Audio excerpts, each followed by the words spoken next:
is Paul Mendoza. I'm the VP of Marketing for Lazada Philippines.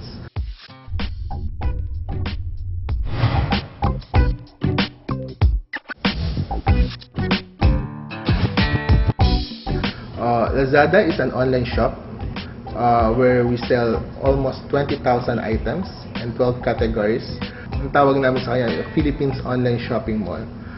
And we carry over 20,000 products among 12 categories. So, Lazada started last year, around March 2012. And we just celebrated our first birthday this month.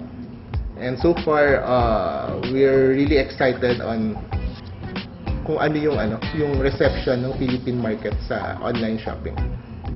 You can access it 24/7. You don't have, unlike a mall, no, wherein you have to wait for it to open. That way, iwasan mo rin yung traffic, may iwasan mo din yung mahabang pila. Also, a lot of Lazada and some of online shopping sites right now offer cash on delivery. So very safe kasi ang palaging nagiging issue ng mga customers pag nag-online shop, baka hindi ko mapagkatiwalaan di ba?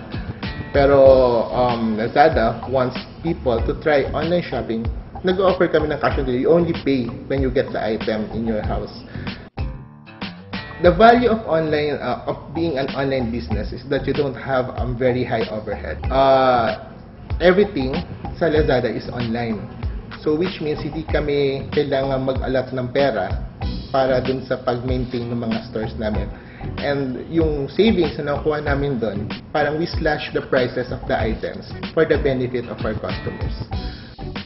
But at the end of the day, ang gusto talaga namin is ma-enjoy ni customer yung product. So of course, with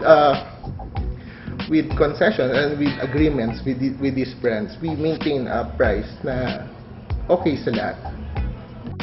Hindi madali mag-market ng online shopping sa Pilipinas. Nung nag-boom yung internet dito sa Pilipinas, a lot of companies thought na mag-open tayo ng online shops, mukhang madali lang. So yung mga companies na to before, akala nila sobrang simple, nag-promise sila sa customers, pero hindi nila na-deliver. So what happened? Yung mga customer na bumili before, parang na-stigmatize, parang nadala sila na mag-online shopping kasi para silang na-scam. Yun yung isa sa mga problema na na-encounter din ng Lazada. Hindi lahat ng mga Pilipino are open to shop online. And all throughout this 1 year na existence ni Lazada, talagang pinush namin na si Lazada is a credible entity that you should trust.